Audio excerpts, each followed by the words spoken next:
More than 40 days into the government shutdown, and there's new hope that it could end as soon as this week. Senators meeting through the weekend negotiated a breakthrough deal with enough moderate Democrats signing on to move it forward. Natalie Brand has the latest from the White House. Senators returned to Capitol Hill this morning with optimism the record-long government shutdown could soon end.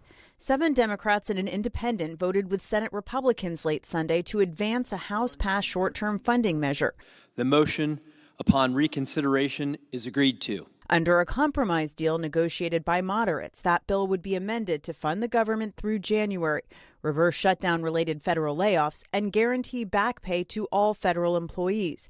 It also includes 3 longer appropriations bills for certain agencies, including agriculture, which funds SNAP. Keeping the government shut down for another week or another month doesn't indicate that there would be any change in the outcome. All it would mean is that more Americans would suffer. The deal also promises a Senate vote on health care in early December, but without a guarantee to extend the Enhanced Affordable Care Act tax credits. A number of Democrats are calling this plan a mistake. You can get 100 votes here in the Senate. Won't mean anything because the House is not going to take it up, and the President of the United States certainly will not sign it.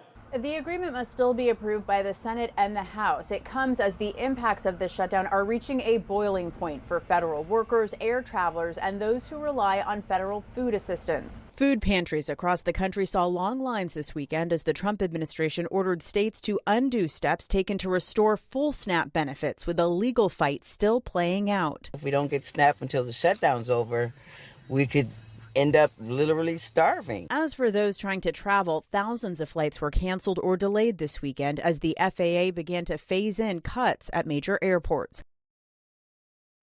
Transportation Secretary Sean Duffy warned the 10% cut in flights will go even higher if the shutdown doesn't end soon. And at the heart of the government shutdown, key federal subsidies that help millions afford health insurance are set to expire at the end of the year. Premium tax credits, a major part of the Affordable Care Act, were expanded under the American Rescue Plan and extended through the Inflation Reduction Act. They're now a central issue in the shutdown debate. Late Sunday, Senate Democrats advanced a funding package that includes a deal to hold a vote next month on extending those enhanced tax credits.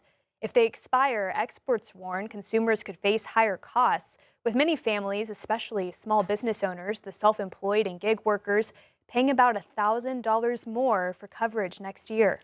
Now 24.3 million people are part of the marketplaces. 22 million of those people, or over 90%, receive a premium tax credit. On average, KFF estimates that people will see their premium payments, the amount that they pay out of pocket to receive health insurance, increase by 114% next year.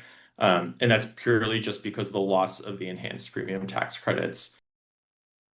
Experts also warn that if millions lose coverage, many will delay care until emergencies, often without the funds to pay out-of-pocket costs, and that could force hospitals to cover care up front. Last night, House Democratic leader Hakeem Jeffries said in a statement that House Democrats will not support legislation advanced by Senate Republicans that fails to extend that Affordable Care Act tax credits. Well, Arkansas Governor Sarah Huckabee Sanders is directing an additional $500,000 to Arkansas food bank networks. It comes after the governor's announcement last week, delivering the same amount of money to food banks with the option to revisit every week if the shutdown continues. This additional money comes from the state's Restricted Reserve Fund. Today, the funds will go to the Arkansas Hunger Relief Alliance, which will then distribute it to the 6 Feeding America member food banks around the state, serving the highest SNAP recipient regions first. Well, an Arkansas program is encouraging hunters to help feed families in the state. Arkansas Hunters Feeding the Hungry has partnered with meat processors to give hunters the choice of donating their deer. In whole or in part, it can be turned into protein for food banks across the state. With some of the food crisis right now, we're just asking that hunter to take that extra deer, field dress it, drop it off at one of our participating processors. We've got them all across the state. Arkansas Hunters Feeding the Hungry says one deer can provide over 100 servings for those in need. Happening today, the Fort Smith Board of Directors is set to discuss funding for a $5.3 million radio tower. The board tabled the issue last week and set a special meeting for today. City leaders are considering an agreement with Motorola for a new 190-foot tower and 10 radio systems. This would support the River Valley Communications Center, a new joint dispatch center combining the city and county's 911 operations. However, city leaders voiced concerns about the financial burden. Tonight's meeting is set for 6 at the Blue Lion. The University of Arkansas is part of a new discovery helping scientists understand how our earliest human ancestors adapted to changing environments. U of A anthropologists worked with an international team that uncovered 2.7 million-year-old stone tools in Kenya.